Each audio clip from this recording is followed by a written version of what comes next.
দুদকের তলবে যাচ্ছেন না বেনজির। আইনজীবীর মাধ্যমে 15 দিনের সময় আবেদন, ছাড় পাবেন না সহযোগীরাও। নতুন বাজেট পেশকাল 8 লাখ কোটি টাকার আয় ব্যয়ের হিসাব দেবেন অর্থমন্ত্রী। যত্রতত্র প্রকল্প না দেওয়ার নির্দেশ প্রধানমন্ত্রী। মালয়েশিয়ার শ্রমিক পাঠানোর সময় বাড়ছে না, ঢাকার আবেদন নাকচ কুয়ালালামপুরের। দোষীদের বিরুদ্ধে ব্যবস্থার হুঁশিয়ারি। উপজেলা নির্বাচনে শুরু হয়েছে বিজয়ীদের নাম ঘোষণা। বেশিরভাগই ক্ষমতাসীন দলের নেতাকর্মী, এবারও ভোটার উপস্থিতি কম। এবং দিল্লির মসনদ ঘিরে নানা নাটকীয়তা। প্রতাপশালী মোদি এখন পরনির্ভরশীল, জোটে ভরসা বিজেপির। শপথ হতে পারে শনিবার। সংবাদ রাতে দেখছিলেন একেএসটিএমটি বার সংবাদ শিরোনাম, সঙ্গে আছি আমি শারমিন নাসি। এবারে বিস্তারিত। কাল দুর্নীতি দমন কমিশন দুদকে হাজির হচ্ছেন না পুলিশের সাবেক আইজি বেনজির আহমেদ। আইনজীবীর মাধ্যমে 15 দিনের সময় চেয়েছেন তিনি। বুধবার দুদক কার্যালয়ে তথ্য জানান কমিশনার জহুরুল হক। আর দুদকের আইনজীবী খুরশিদ আলম খান জানান, বেনজির আহমেদ বিদেশে চলে গেছেন এমন অফিসিয়াল রেকর্ড নেই। সাবরিনা মজুমদারকে সঙ্গে নিয়ে মাহমুদ হাসানের রিপোর্ট। সাবেক আইজিপি বেনজির আহমেদ নামে বেনামে তৈরি করেছেন সম্পদের পাহাড়। দিন যত যাচ্ছে বেরিয়ে আসছে সব অবৈধ সম্পদের তথ্য ও প্রমাণ। তার এই অবৈধ সম্পদের অনুসন্ধানে নেমেছে দুর্নীতি দমন কমিশন দুদক। তাদের আবেদনে বেনজির আহমেদের সম্পদ দফায় দফায় বাজেয়াপ্ত করেন আদালত। প্রাথমিক জিজ্ঞাসাবাদের জন্য 6 জুন সাবেক এই আইজিপিকে এবং 9 জুন তার স্ত্রী ও সন্তানদের দুদকে তলব করা হয়। এরপরই বেনজির আহমেদের দেশ ছাড়ার খবর ছড়িয়ে পড়ে গণমাধ্যমে। বুধবার দুদক কমিশনার জহুরুল হক জানান, 6 জুন দুদকে হাজির হতে পারবেন না সাবেক আইজিপি। 15 দিনের সময় চেয়ে আইনজীবীর মাধ্যমে আবেদন করেছেন তিনি। 15 দিনের সময় চাইতে পারে, আইনে বলা আছে 15 দিন পর্যন্ত সময়। যদি সন্তুষ্ট হয়, অনুসন্ধান কর্মকর্তা সন্তুষ্ট হয়, সে সময় মঞ্জুর করতে পারে। আর দুদকের আইনজীবী জানান, বেনজির আহমেদ বিদেশ চলে গেছেন এমন অফিসিয়াল রেকর্ড নেই। আমাদের কাছে অফিসিয়াল কোনো রেকর্ড নেই যে উনি বিদেশে চলে গিয়েছেন। আমরা এখনও আজকে 5 জুন 12:30 আমরা এখনও বিশ্বাস করি উনি আগামীকাল 6 জুন দুদকে আসবেন, হাজির হবেন, দুদকে জিজ্ঞাসাবাদের সম্মুখীন হবেন। কোথায় নেই সাবেক আইজিপি বেনজিরের সম্পদ? এখন পর্যন্ত পাওয়া তথ্যে দেশের 10 জেলায় মিলেছে 2385 বিঘা জমি। কৌশলে এবং জোর করে দেশের বিভিন্ন জেলায় প্রান্তিক কৃষক এবং সংখ্যালঘুদের কাছ থেকে জমি কেড়ে নেওয়ার অভিযোগ উঠেছে তার বিরুদ্ধে।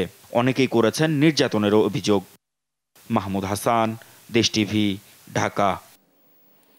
কেবল মাদারীপুরে স্ত্রী ও তার 4 কোম্পানির নামে 270 বিঘা জমি কেনেন পুলিশের সাবেক মহাপরিদর্শক বেনজির আহমেদ। কাউকে ভয়ভীতি দেখিয়ে, কারো কাছ থেকে জোরপূর্বক বালু ফেলে, আবার কারো জমির মাটি কেটে নিয়ে কৃষকদের বাধ্য করেন জমি বিক্রিতে। এড়িয়ে কেউ মুখ খুলে থানায় ধরে নিয়ে নির্যাতন চালাতো বেনজির বাহিনী। সহকর্মী শিবশঙ্কর রবি দাসের পাঠানো তথ্য ছবিতে আপন অপু রিপোর্ট। মাদারীপুরের রাজৈর উপজেলার কদমবাড়ি ইউনিয়নের প্রত্যন্ত এলাকা সাতপার ডুমুরিয়া মৌজা। এ গ্রামের সন্তোষ হাজরা প্রায় 100% আবাদি জমি বাধ্য হয়ে বিক্রি করেন বেনজিরের প্রকল্পের জন্য। আমরা ভাবছি যে পাশ দিয়ে এই জমি রাখা আমাদের জন্য নিরাপদ না। সব মূল্য ওই জায়গায় লেখা আছে কাগজপত্রে, সেরকম মূল্য আমরা পাইনি। আমি দেখছি অনেক দাম ধরা ওখানে জমি। এমনি ভাবে মাদারীপুর ও গোপালগঞ্জের অনেকের জমি স্ত্রী জিশান মির্জার নামে বাগিয়ে নেন পুলিশের সাবেক মহাপরিদর্শক বেনজির আহমেদ। ভূমি মালিকদের দেয়া হয়নি ন্যায্য দামও। কারো কারো জমি তো বাগিয়েছেন টাকা ছাড়াই। স্ত্রী জিশান মির্জাকে চেয়ারম্যান দেখিয়ে Savannah farm product, Savannah natural park limited, Savannah resort and private limited এবং সাভানা এগ্রো লিমিটেড নামে 4টি কোম্পানির জন্য এভাবেই দখল করেন 270 বিঘা জমি। জমি না দিলে তোমার জমি যে মাঝখানে পড়ছে, এটা আমরা নিয়ে নেবো, হ্যান তেন, মানে বিভিন্ন ধরনের কথা বলে। এই জন্য এই জমিগুলো মানুষের দিয়ে দেওয়া লাগছে। মানে একবার হুমকি দিছে যে জমি না দেশ তাহলে জমির উপর দিয়ে যাবি কিভাবে, জমি যদি না দেশ তাহলে প্লেন নিয়ে ওই জমির উপর দিয়ে যাবি।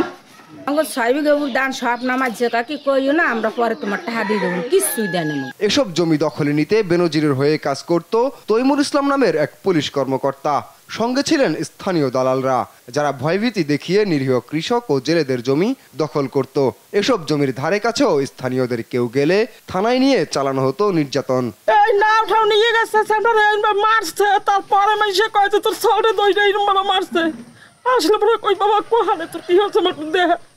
অপরাধ মাছি ধরতে চাই ওর অপরাধ নিয়ে গেল দইরা নৌকাটা ফেলাইয়া বাইরে নিয়ে তারপর ওই যে আবার মারছে। বিভিন্ন কৌশলে ভয়ভীতি দেখাইয়া এদের থেকে এই সম্পত্তি দলিল করা হয়েছে। এখন তাদের দাবি এই সম্পত্তি তারা যে মূল্য পাইছে সেই মূল্য ফেরত দেবে এবং তাদের জমি তারা পাইতে ইচ্ছুক। 113টি দলিলের মাধ্যমে জমিগুলো হস্তান্তর হলেও আদালতের নির্দেশনায় এই জমিগুলো বিক্রির উপর নিষেধাজ্ঞা রয়েছে বলে জানিয়েছেন sub registrar. Savanna farm products, savanna national park private limited, savanna resorts and country club আর আরেকটা হলো সাবানা অ্যাগ্রো লিমিটেড। এর পক্ষে চেয়ারম্যান জিশান মির্জা, স্বামী বেনজির আহমেদ আর ঠিকানাটা আছে। বিজ্ঞ আদালত এটা নিষেধাজ্ঞা দিয়েছে, এই জমি যাতে ট্রান্সফার না হয় সে ব্যাপারে আমরা যথেষ্ট সজাগ থাকি। মাদারীপুর ও গোপালগঞ্জের কয়েকটি গ্রামের মানুষ এখনও বেনজির আতঙ্কে রয়েছেন। ভুক্তভোগী এসব মানুষ দখল হওয়া জমি ফেরত পেতে হস্তক্ষেপ চান সরকারের। নিউজ ডেস্ক, দেশ টিভি। এবারে বাজেটের খবর।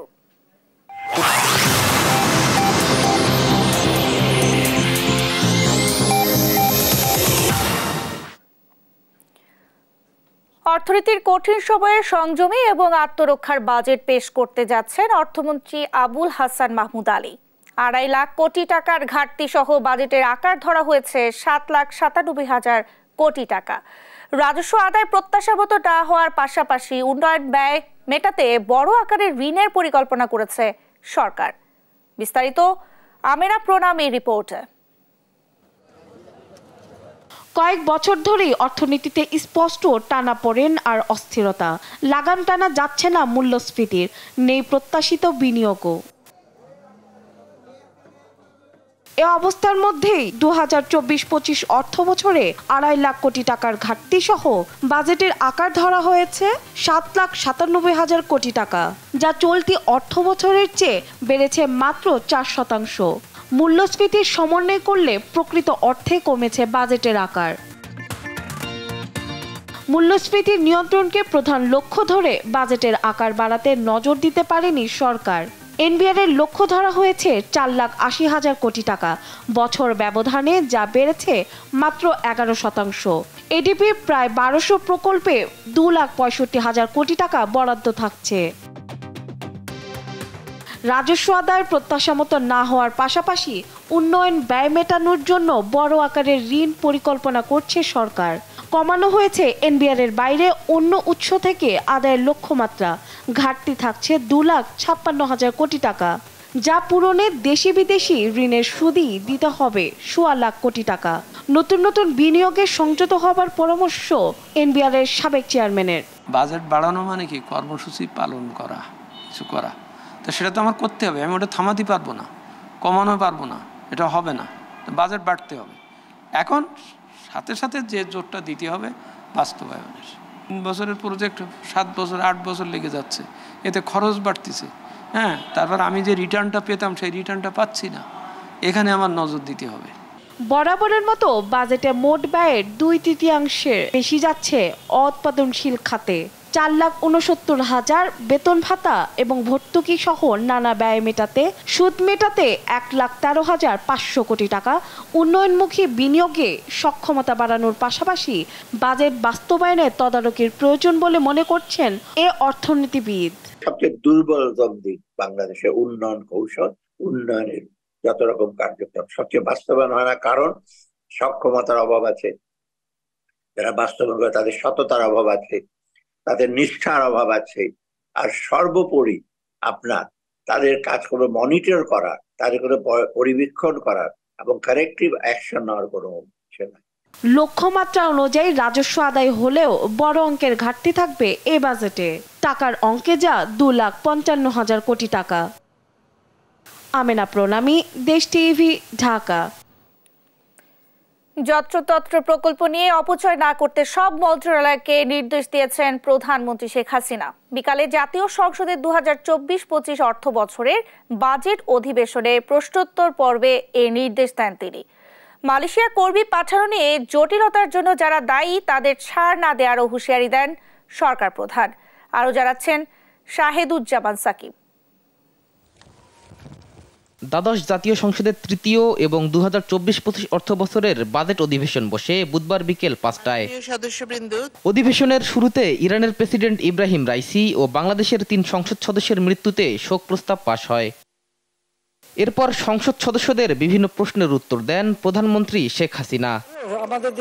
বিভিন্ন প্রকল্প শেষ করতে দেরি হওয়ায় ব্যয় বাড়ে জানিয়ে এ বিষয়ে সতর্ক থাকতে সব মন্ত্রণালয়কে নির্দেশ দেন প্রধানমন্ত্রী। বিভিন্ন ত্রুটি বিচ্যুতি থাকায় চলমান প্রকল্পসমূহ নির্ধারিত সময়ে সমাপ্ত হয় না, ফলে প্রকল্প অন্তর্ভুক্ত কাজের বাস্তবায়ন অগ্রগতি যেমন ব্যাহত হয়, তেমনি যথাসময়ে প্রকল্পের সুবিধা প্রাপ্তি থেকে উপকারভোগীরা বঞ্চিত হয়। এক্ষেত্রে কারিগরি, প্রযুক্তিগত ও প্রকৌশলগত বিষয়াধীন ঝুঁকি, সংবেদনশীলতা, প্রশাসনিক, প্রাতিষ্ঠানিক ও আইনগত বিষয় ইত্যাদি বিশ্লেষণপূর্বক প্রকল্প প্রণয়নের বিষয়ে গুরুত্ব প্রদানের জন্য সংশ্লিষ্ট মন্ত্রণালয় অথবা বিভাগকে দৃষ্টি আকর্ষণ করা হয়ে থাকে। জানান, কর্মীদের মালয়েশিয়া যাওয়া নিয়ে যে সমস্যার সৃষ্টি হয়েছে, এতে কারো গাফিলতি আছে কিনা খতিয়ে দেখা হবে। যারা বাইরে যেতে চাবে তাদের জন্য যেমন প্রবাসী কল্যাণ ব্যাংক আমরা তৈরি করে দিয়েছি, প্রবাসী কল্যাণ মন্ত্রণালয় থেকে সেখানে রেজিস্ট্রেশনের ব্যবস্থা করা হয়েছে। আমরা যে সারা বাংলাদেশ ব্যাপী ডিজিটাল সেন্টার করে দিয়েছি, তার মাধ্যমে রেজিস্ট্রেশন করতে পারে সেই সুযোগটাও করে দেওয়া হয়েছে।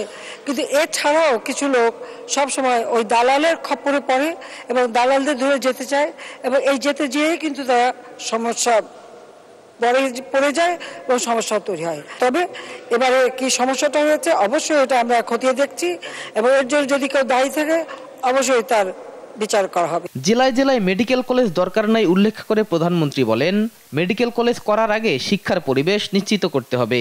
আসলে বাঙালি হুজুগে বাতে, যখন একটা কিছু করবেন তখন সবার ঘরের দরজা একটা করে চাই। যেমন এয়ারপোর্ট, এখানেই একজন মানুষ সংসদ সদস্য বলে দিলেন তার জেলায় এয়ারপোর্ট, আর জেলায় জেলায় এয়ারপোর্ট হয় না। আর মেডিকেল কলেজগুলিও যে যখন আমরা করছি, অবশ্যই মেডিকেল কলেজ করবার আগে যথাযথ শিক্ষক পাওয়া যাবে কিনা, কত ছাত্র পাওয়া যাবে এবং যারা শিক্ষা নেবে সেখানে সেই হাসপাতাল উপযুক্ত আছে কিনা বা সেই সেবাটা নিতে পারবে কিনা, এই সকল বিষয়গুলি বিবেচনা করেই কিন্তু মেডিকেল কলেজগুলি করা হয়। দলমত নির্বিশেষে সবাই আওয়ামী লীগের উন্নয়নের ফল ভোগ করছে বলেও জানান সরকার প্রধান। শাহিদুজ্জামান সাকিব, দেশ টিভি, ঢাকা। সংবাদ রাতে আরো থাকছে। 30 জুন শুরু হচ্ছে এইচএসসি পরীক্ষা। অংশ নিচ্ছে 14,51,000 শিক্ষার্থী। 29 জুন থেকে 2.5 মাস কোচিং সেন্টার বন্ধের নির্দেশ।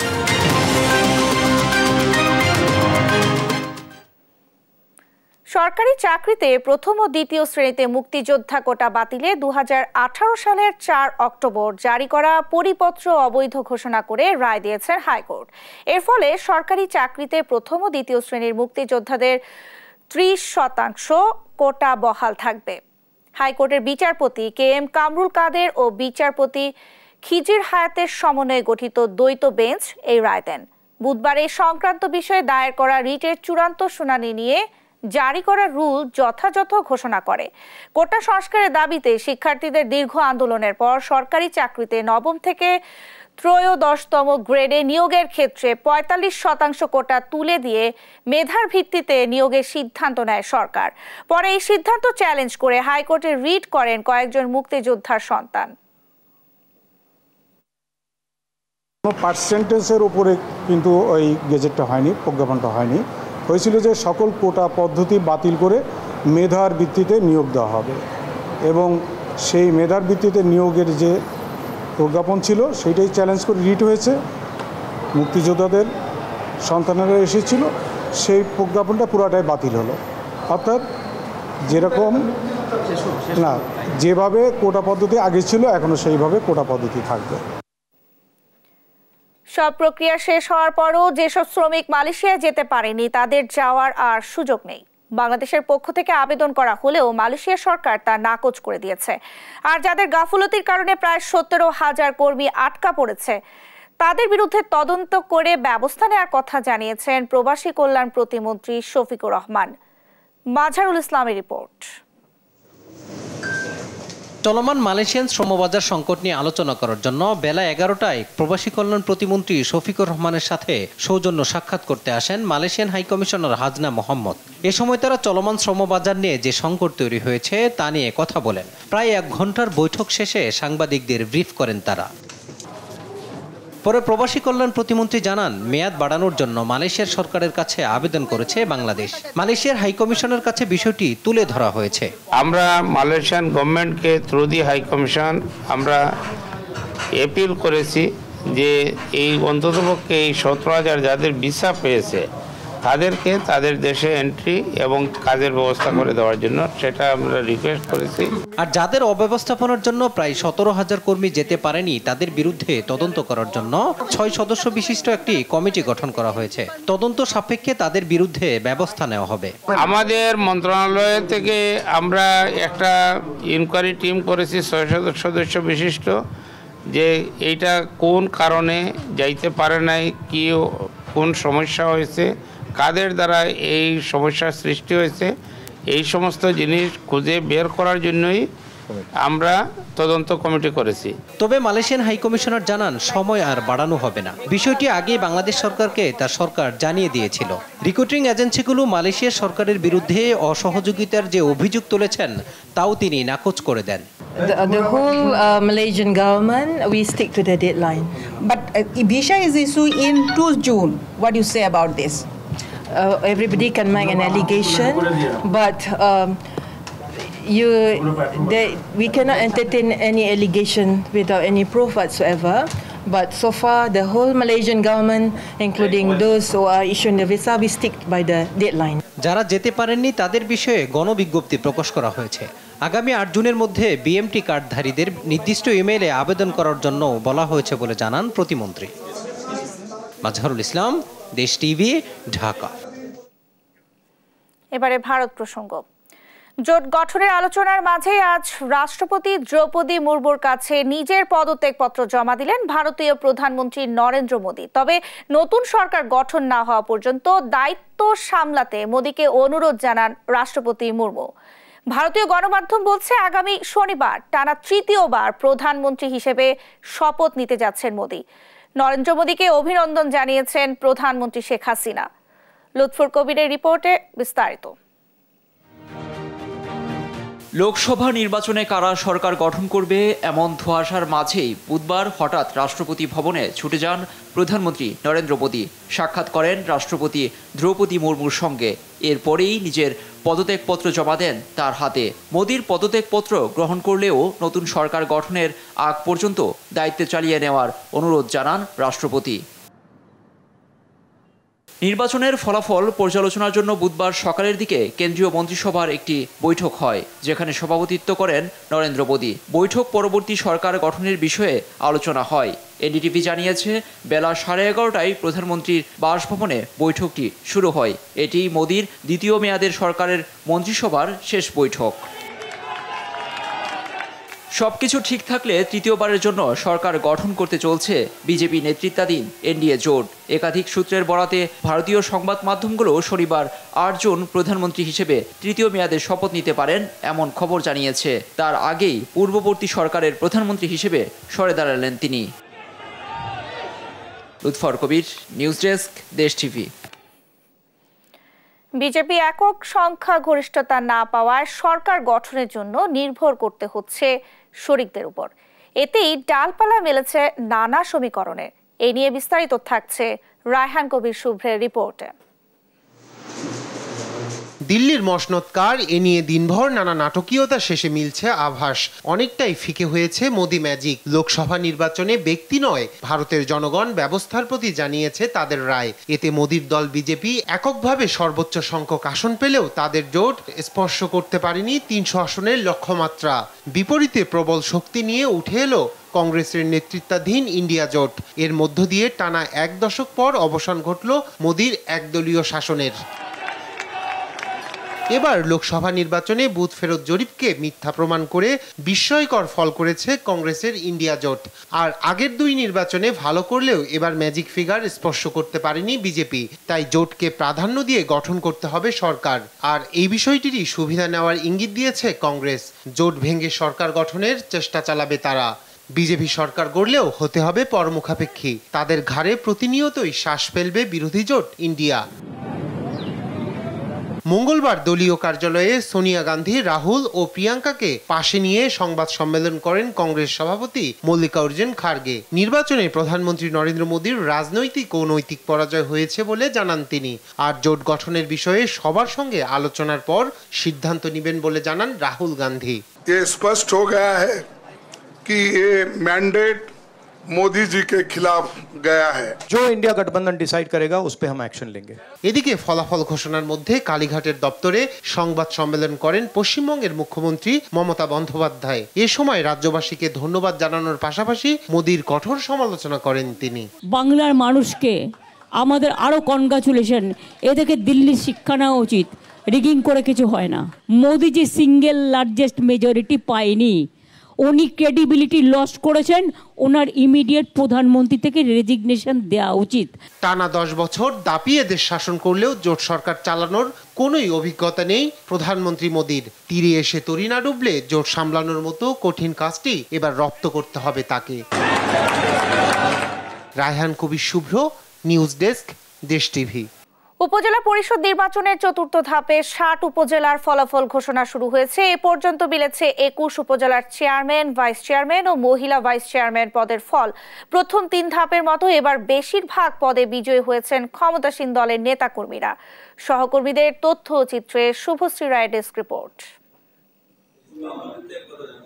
বুধবার রাতে এক এক করে আসতে থাকে উপজেলা ভোটের ফল। ঘোষণা হয় বিজয়ীদের নাম। পছন্দের প্রার্থী জয়ী হবার খবরে উল্লাসে ফেটে পড়েন কর্মীরা। চতুর্থ ধাপের এ ভোটে রাজশাহীর চারঘাটে বেসরকারিভাবে নির্বাচিত হন কাজী মাহমুদুল হাসান। রংপুরে বদরগঞ্জে 36,654 ভোট পেয়ে নবনির্বাচিত চেয়ারম্যান ফজলে রাব্বি সুইট। আরেক উপজেলা তারাগঞ্জে চেয়ারম্যান পদে জয় পেয়েছেন আনিসুর রহমান লিটন। সিরাজগঞ্জের কামারখন্দে চেয়ারম্যান হলেন আব্দুল মতিন চৌধুরী। রায়গঞ্জে জয় পেয়েছেন শোভন সরকার। বগুড়া নন্দীগ্রামে বেসরকারিভাবে বিজয়ী আনোয়ার হোসেন রানা। ফেনীর ছাগলনাইয়ায় চেয়ারম্যান পদে জয় ছিনিয়ে নেন মিজানুর রহমান মজুমদার। যশোরে মোটরসাইকেল প্রতীকে জয়ের মুকুট পড়েন তৌহিদ চাকলাদার ফন্টু। কিশোরগঞ্জের ভৈরবে নতুন চেয়ারম্যান আবুল মনসুর। এর আগে চতুর্থ ধাপে 60 উপজেলায় বুধবার সকাল 8টা থেকে টানা বিকাল 4টা পর্যন্ত চলে ভোট গ্রহণ। এবার চেয়ারম্যান পদে 265 জন, মহিলা ভাইস চেয়ারম্যান পদে 205 জন প্রার্থী লড়েন ভোটের মাঠে। শুভশ্রী রায়, নিউজ ডেস্ক, দেশ টিভি। চতুর্থ ধাপের উপজেলা নির্বাচনের ভোট গণনার পর এখন অপেক্ষা ফলাফলের। সবশেষ খবর জানাতে সরাসরি যুক্ত হচ্ছেন ময়মনসিংহ থেকে সহকর্মী ইলিয়াস আহমেদ ও খুলনা থেকে নূর ইসলাম রকি। প্রথমেই চলে যাচ্ছি ময়মনসিংহে ইলিয়াসের কাছে। ইলিয়াস, সবশেষ পরিস্থিতি আমাদের জানাবেন।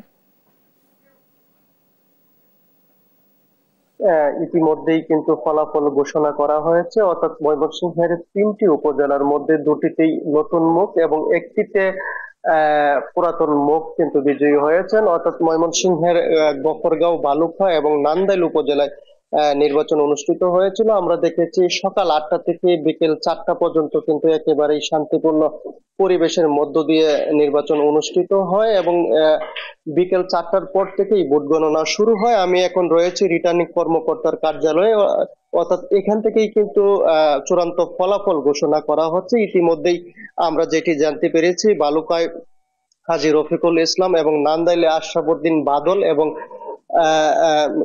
দুঃখিত গফরগাঁয়ে আশরাফুদ্দিন বাদল এবং নান্দাইলে আমিনুল ইসলাম শাহান কিন্তু বেসরকারিভাবে বিজয়ী হয়েছেন। সেই বিষয়টি আমরা প্রাথমিক পর্যায়ে জানতে পেরেছি। অর্থাৎ আমরা একটু যদি যুক্ত হই, রিটার্নিং কর্মকর্তা রয়েছে মাহফুজুল আলম মাসুমের সঙ্গে একটু যুক্ত হব। আজকে তো আমরা সকাল থেকেই দেখেছি শান্তিপূর্ণ পরিবেশের মধ্য দিয়ে ভোট গ্রহণ অনুষ্ঠিত হয়েছে। এখন ফলাফল ঘোষণা করা হচ্ছে। আসলে আপনাদের এখান থেকে চূড়ান্ত ফলাফল ঘোষণা করা হয়েছে কিনা? আমাদের এখান থেকে চূড়ান্ত ফলাফল আমরা যাচাই বাছাই করে আমরা আমাদের নির্বাচন কমিশনের কার্যালয়ে প্রেরণ করেছি আমাদের সফটওয়্যারের মাধ্যমে। আমাদের সবগুলো উপজেলার ফলাফলই আমাদের সফটওয়্যারের মাধ্যমে এন্ট্রি করা হয়েছে। শুনছিলেন যে আসলে এখান থেকে কিন্তু চূড়ান্ত ফলাফল ঘোষণা করা হয়েছে, সেই বিষয়টি বলছিলেন। অর্থাৎ ফলাফল ঘোষণাকে কেন্দ্র করে আমরা দেখেছি প্রার্থী এবং তাদের সমর্থকদের মধ্যেও কিন্তু ব্যাপক উৎসাহ উদ্দীপনা বিরাজ করছে এবং তারাও কিন্তু ব্যাপক উৎসাহ উদ্দীপনার মধ্য দিয়ে এই ফলাফল মেনে নিয়েছেন এবং তারা বলছেন যে সরকারের উন্নয়নের দ্বারা অব্যাহত রাখতে তারা কিন্তু কাজ করে যাবেন, সেই বিষয়টি বলছিলেন। অর্থাৎ আমরা বলতে পারি যে সকাল থেকে বিকেল পর্যন্ত এবং পরবর্তী সময়ে রাত পর্যন্ত যে ফলাফল ঘোষণা হয়েছে সেই পরিবেশ কিন্তু একেবারেই শান্তিপূর্ণ ছিল। এই ছিল আমার কাছে ময়মনসিংহ থেকে ফলাফল ঘোষণা নিয়ে সর্বশেষ তথ্য। দর্শক, আমরা ভোটের ফলাফল জানতে এখন চলে যাব খুলনায়, সেখান থেকে যুক্ত হবেন আমাদের সহকর্মী নূর ইসলাম রকি।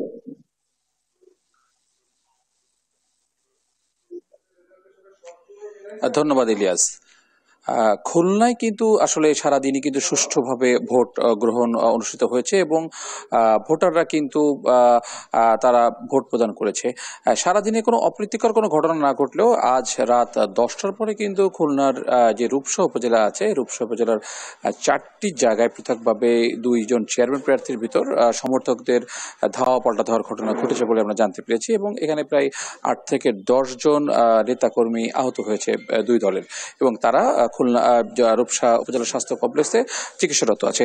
আমি এখন দাঁড়িয়ে আছি খুলনার জেলা প্রশাসক কার্যালয়ে। এখান থেকে কিন্তু 6ষ্ঠ উপজেলা পরিষদ 4th ধাপের যে নির্বাচনের ফলাফল, সেই ফলাফলটা কিন্তু আসলে এখানে ঘোষণা করা হচ্ছে এবং খুলনার যে 3টি উপজেলায় নির্বাচন হচ্ছে, উপজেলাগুলো হচ্ছে দাকোপ, গটিয়াঘাট এবং রূপসা। এই উপজেলাগুলো থেকে কিন্তু ফলাফল এখানে আসার পরে এখান থেকে কিন্তু আনুষ্ঠানিকভাবে রিটার্নিং কর্মকর্তা উনি ঘোষণা দিচ্ছে। আমি একটু জানিয়ে রাখি যে খুলনায় কিন্তু এই যে 3টি উপজেলায় ভোট গ্রহণ অনুষ্ঠিত হয়েছে, এখানে কিন্তু আপনার গড়ে 47.76% ভোটার ভোট দিয়েছে। পাশাপাশি একটু বলে রাখি কিন্তু 2টা উপজেলায় 52 এবং 53% ভোট পড়েছে, যেটা কিন্তু স্বতঃস্ফূর্ত বলে ভোটাররা এবং প্রার্থীরা দাবি করছে। এখন পর্যন্ত যে ভোটের যে ফলাফল, সেটা আমাদের কাছে কিন্তু 2টা উপজেলার ফলাফল রিটার্নিং কর্মকর্তা ঘোষণা করেছে। এটা হচ্ছে দাকোপ উপজেলা এবং গটিয়াঘাট উপজেলা। দাকোপ উপজেলায় চেয়ারম্যান পদে বিজয়ী হয়েছেন SM আবুল হোসেন এবং গটিয়াঘাটা উপজেলায় চেয়ারম্যান পদে বিজয়ী হয়েছেন মোহাম্মদ মোতার হোসেন। বেসরকারিভাবে কিন্তু এই দুটি উপজেলায় কিন্তু ঘোষণা করেছেন রিটার্নিং কর্মকর্তা। যেহেতু রূপসা উপজেলার 4টি কেন্দ্রে আসলে 2 চেয়ারম্যান প্রার্থীর মধ্যে সমর্থকদের সংঘর্ষ হয়েছে, যার কারণে কিন্তু সেখানকার ফলাফল এখনো আমাদের হাতে পৌঁছায়নি। আমরা স্থানীয়ভাবে খবর নিয়েছি যে সেখানকার 2জন চেয়ারম্যান প্রার্থী তারা কিন্তু তাদের ভোট যখন গণনার পরে সংশ্লিষ্ট উপজেলা থেকে যখন ফলাফল ঘোষণা দিচ্ছিল, তখনই কিন্তু তাদের মধ্যে উত্তেজনা বিরাজ করেছে এবং পৃথকভাবে তারা বিভিন্ন জায়গায় হামলা মামলার ঘটনা ঘটেছে এবং 10 জন অন্তত এই ঘটনার সাথে আহত হয়েছে এবং তারা সকলে কিন্তু রূপসা উপজেলা যে স্বাস্থ্য কমপ্লেক্সে আছে সেখানে চিকিৎসা নিচ্ছে। এই জন্য হয়তো বা এখনো রূপসা উপজেলার ফলাফল আমাদের কাছে এসে পৌঁছায়নি। আমরা অপেক্ষায় আছি রূপসা উপজেলার ফলাফল রিটার্নিং কর্মকর্তা খুব দ্রুত আমাদেরকে জানাবে। ন্যান্সি, খুলনা থেকে যে 3টি উপজেলার নির্বাচন ছিল, এই নির্বাচনের এটা ছিল আমার কাছে সর্বশেষ খবর। আমরা যত জেনেছি যে রূপসা উপজেলার ফলাফল পেতে আরো সময় লাগতে পারে। রকি, আপনি থাকুন, আপনাকে ধন্যবাদ। সেই সঙ্গে ইলিয়াস, আপনাকেও ধন্যবাদ জানাচ্ছি। দর্শক, ময়মনসিংহ থেকে এবং খুলনা থেকে আমাদের সঙ্গে যুক্ত হয়েছিলেন সহকর্মীরা, সেখানকার উপজেলা পরিষদ নির্বাচনের খবরাখবর জানাচ্ছিলেন। ব্রাহ্মণবাড়িয়ায় কলেজ পাড়ায় নির্বাচন পরবর্তী সহিংসতায় দুর্বৃত্তের গুলিতে এজাজ নামে যুবক নিহত হয়েছে। বুধবার সন্ধ্যা 6:30টায় পৌর শহরের কলেজ পাড়া এলাকার খান টাওয়ারের সামনে এই ঘটনা ঘটে। পুলিশ জানায়, সন্ধ্যায় শহরের মিশন প্রাথমিক বিদ্যালয়ের কেন্দ্রে উপজেলা চেয়ারম্যান পদে জেলা ছাত্রলীগের সাধারণ সম্পাদক শাহাদাত হোসেন শোভন বিজয়ী হওয়ার খবর পেয়ে তার সমর্থকরা বিজয় মিছিল বের করে। মিছিলটি কলেজপাড়া এলাকার খান টাওয়ারের সামনে আসলে ছাত্রলীগের কর্মী আয়াস রহমান এজাজকে গুলি করে প্রতিপক্ষের লোকজন। পরে তাকে উদ্ধার করে হাসপাতালে নিয়ে যাওয়া হলে কর্তব্যরত চিকিৎসক তাকে ঢাকায় প্রেরণ করেন। ঢাকা নেবার সময় পথের মধ্যেই তার মৃত্যু হয়।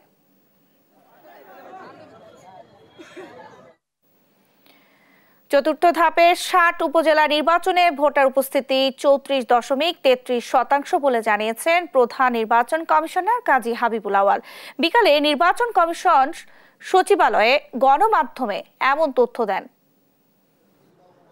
বরিশালে 5 জন আহত হয়েছেন, ওই 11 জনের বাইরে ওরা একটু কোপাকুপির মতো হয়েছে মোটরসাইকেল নিয়ে ধাওয়াটা করতে গিয়ে, সেখানে 5 জন আহত হয়েছে। খুব গুরুতর নয়, কিন্তু মাইনরের চেয়ে একটু বেশি।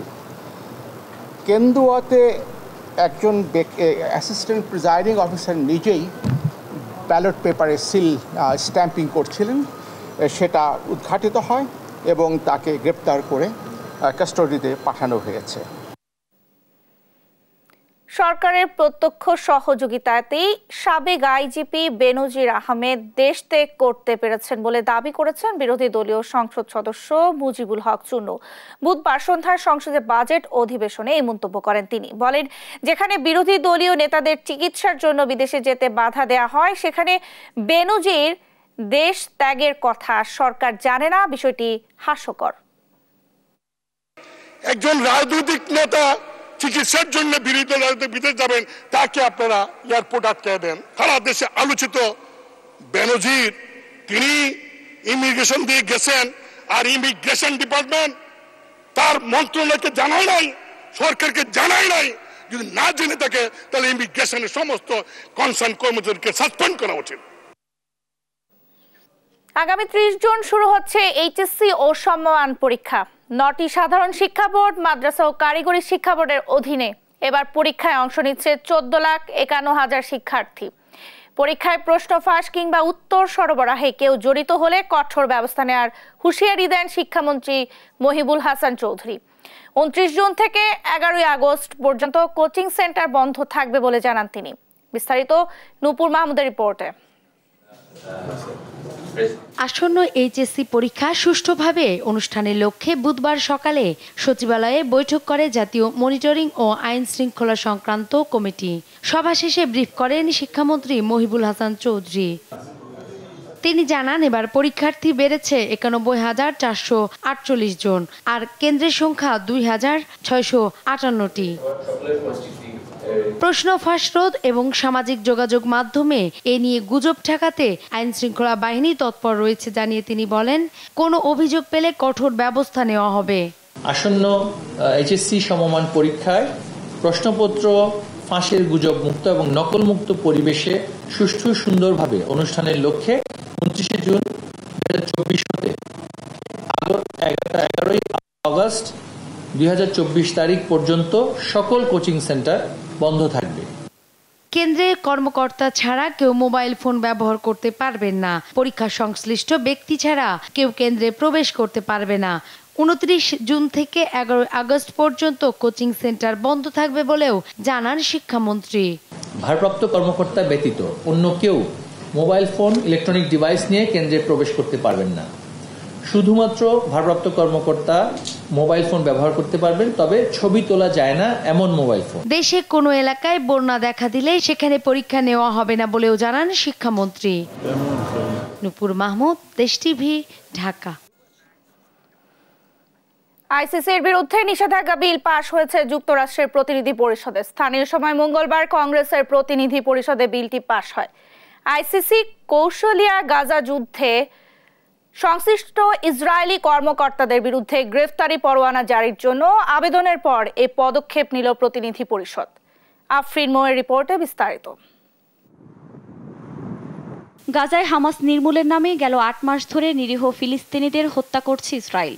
এ অবস্থায় তথ্য প্রমাণ সংগ্রহের পর উপত্যকাটিতে ইসরায়েলি প্রধানমন্ত্রী যুদ্ধ অপরাধ, মানবতা বিরোধী অপরাধ সংগঠন করছে বলে জানান আইসিসির প্রধান কৌশলী। 20 মে ইসরায়েল ও হামাসের শীর্ষ নেতাদের বিরুদ্ধে গ্রেফতারি পরোয়ানা জারির আবেদন করেন করিম খান।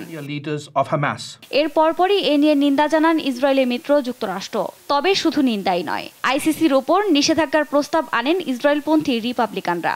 সম্প্রতি এ নিয়ে ভোটাভুটি হয় প্রতিনিধি পরিষদে, যেখানে আইসিসির বিরুদ্ধে নিষেধাজ্ঞা আরোপের বিল পাশ করা হয়। 247 জনের মধ্যে 155 জনের ভোটে পাশ হয়েছে বিলটি। এতে 42 জন ডেমোক্রেট সমর্থন জানান। বিলটি প্রতিনিধি পরিষদে পাশ হলেও এটি আইনে পরিণত হবে না বলে মনে করা হচ্ছে। তবে গাজায় যুদ্ধ নিয়ে আন্তর্জাতিক অঙ্গনে সমালোচনার মধ্যে যুক্তরাষ্ট্রের এমন পদক্ষেপ ইসরায়েলকে তাদের সমর্থন অব্যাহত রাখারই প্রতিফলন বলছেন বিশ্লেষকরা। আফরিন মৌ, নিউজ ডেস্ক, দেশ টিভি। এবার মিনিস্টার গুগল টিভি টি-20 বিশ্বকাপ প্রসঙ্গ।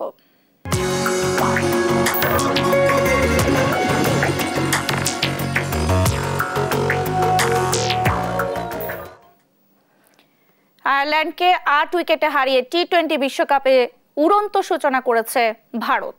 আইরিশদের দেয়া 97 রানের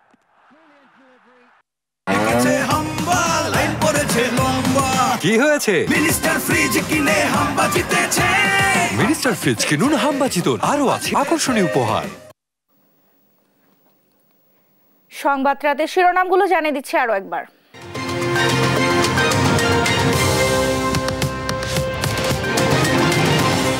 কাল দুদকের তলবে যাচ্ছে না বেনজির। আইনজীবীর মাধ্যমে 15 দিনের সময় আবেদন, ছাড় পাবেন না সহযোগীরাও। নতুন বাজেট পেশ, কাল 8 লাখ কোটি টাকার আয় ব্যয়ের হিসাব দিবেন অর্থমন্ত্রী। যত্রতত্র প্রকল্প না নেওয়ার নির্দেশ প্রধানমন্ত্রী। মালয়েশিয়ার শ্রমিক পাঠানোর সময় বাড়ছে না, ঢাকার আবেদন নাকচ। কুয়ালালামপুরের দোষীদের বিরুদ্ধে ব্যবস্থার হুঁশিয়ারি। উপজেলা নির্বাচনে শুরু হয়েছে বিজয়ীদের নাম ঘোষণা। বেশিরভাগই ক্ষমতাসীন দলের নেতাকর্মী, এবারও ভোটার উপস্থিতি কম। এবং দিল্লির মসনদ ঘিরে নানা নাটকীয়তা। প্রতাপশালী মোদি এখন পরনির্ভরশীল, জোটে ভরসা বিজেপির, শপথ হতে পারে শনিবার। এই ছিল এখনকার সংবাদ রাত। পরের বুলেটিন দেখার আমন্ত্রণ রইল। এছাড়া দেশ টিভির সর্বশেষ সব খবর পেতে ভিজিট করুন www.desh.tv। ফেসবুকে আমাদের সঙ্গে যুক্ত থাকুন দেশ টিভি অথবা দেশ টেলিভিশন পেজে। সর্বশেষ সব ভিডিও পেতে ইউটিউবে আমাদের হ্যান্ডেল @দেশ টেলিভিশন অথবা @দেশ টিভি নিউজ লিখে সার্চ করুন। ধন্যবাদ সবাইকে।